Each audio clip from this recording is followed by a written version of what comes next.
Para elang atau pangeran dari jalur keturunan raja-raja Kesultanan Kanoman Cirebon ada yang berwajah Eropa.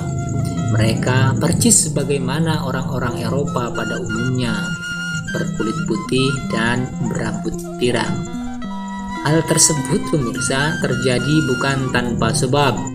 Dahulu ketika Kesultanan Kanoman diperintah oleh Sultan Anom Komarudin II, beliau memperistri putri residen Cirebon yang kemudian hari dikenal dengan nama Ratu Sengkaratna. Namun pemirsa, pernikahan kedua insan beda ras dan agama itu mulanya membuat geger Cirebon, sebab hampir-hampir saja terjadi peperangan antara Kesultanan Cirebon dan Belanda. Seperti apa kisah Ratu Sengkaratna, istri Sultan Kanoman Cirebon yang berdarah Prancis itu? Uraiannya sebagaimana berikut.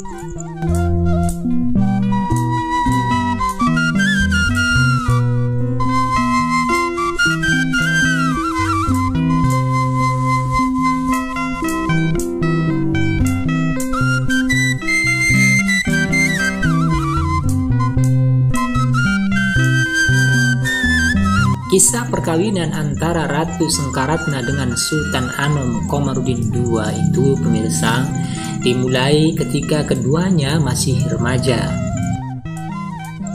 Pada tahun 1811 hingga tahun 1858 Sultan Komarudin I naik tahta.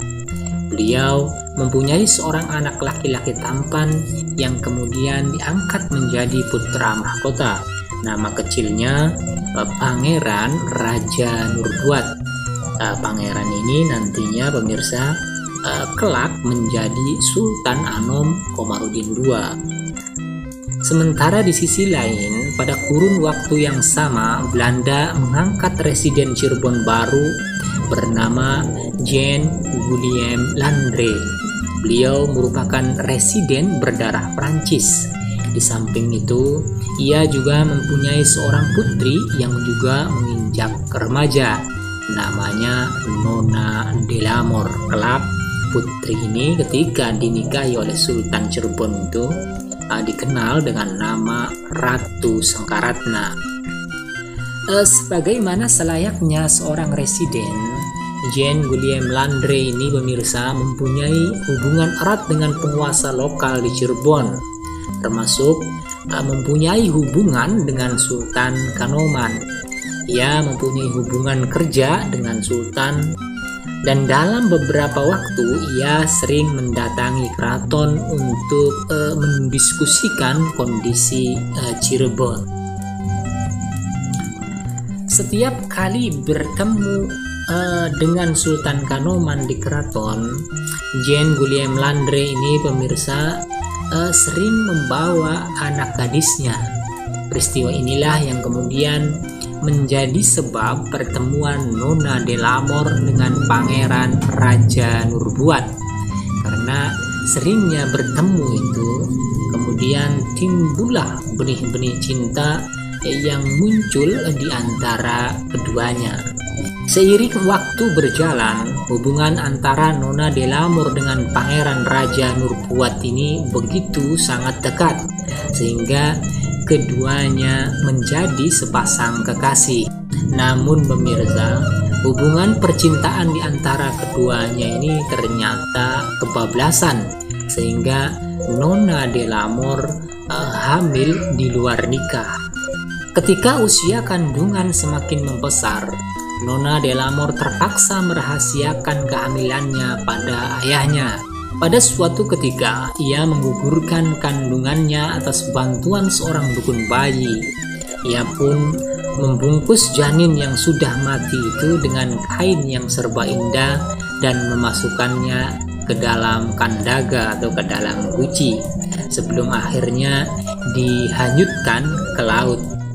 Namun pemirsa, mayat bayi yang dihanyutkan ke laut itu ternyata ditemukan oleh nelayan dan dikuburkan di sekitar mercusuar pesisir Cirebon. Meskipun telah berhasil menghilangkan jejak kehamilannya, rasa cinta Nona Delamor pada Pangeran Raja Nurbuat ini tidak pupus begitu saja, sehingga kondisinya kian hari kian memburuk karena memikirkan pujaan hati ditambah efek aborsi yang ia lakukan. Nona Delamor terlihat pucat dan banyak mengurung diri di kamar. Melihat ada kejanggalan pada putrinya, Jane William Landray ini pemirsa memaksa putrinya untuk berterus terang dan menceritakan kejadian yang menimpanya.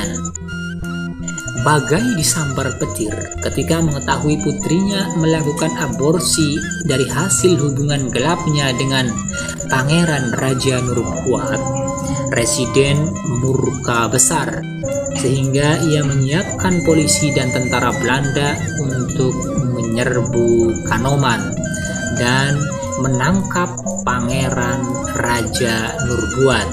Akan tetapi niat Residen Cirebon untuk menangkap dan menyerbu Kanoman itu ternyata dicegah oleh para petinggi Belanda yang lain. Bagi mereka, melakukan penyerbuan dan penangkapan pada putra mahkota yang akan dilantik menjadi raja akan dapat memantik perang besar. Selain itu, dengan melakukan hal tersebut, masyarakat akan tahu jika Nona Delamor hamil di luar nikah. Saran para petinggi Belanda ini pemirsa akhirnya diterima oleh Jane William Landray. Ia pun akhirnya memilih mengawinkan anaknya dengan Pangeran Raja Nurbuat demi menutupi aib di kedua belah pihak. Pada tahun 1858, Pangeran Raja Nurbuat naik tahta. Gelar yang disandangnya adalah Sultan Muhammad Komarudin II. Sementara istrinya itu, Nona Delamor, digelari Ratu Sengkaratna.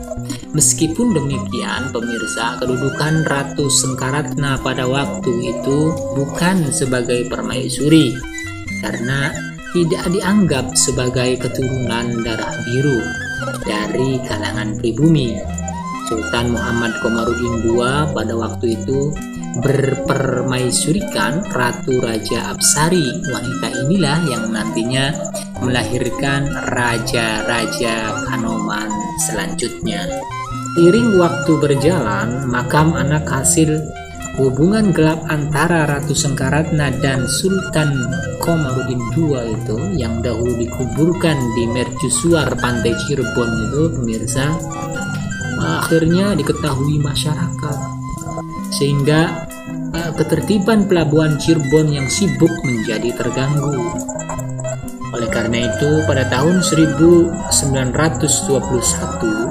makam tersebut dipindahkan ke Jalan Kasambi.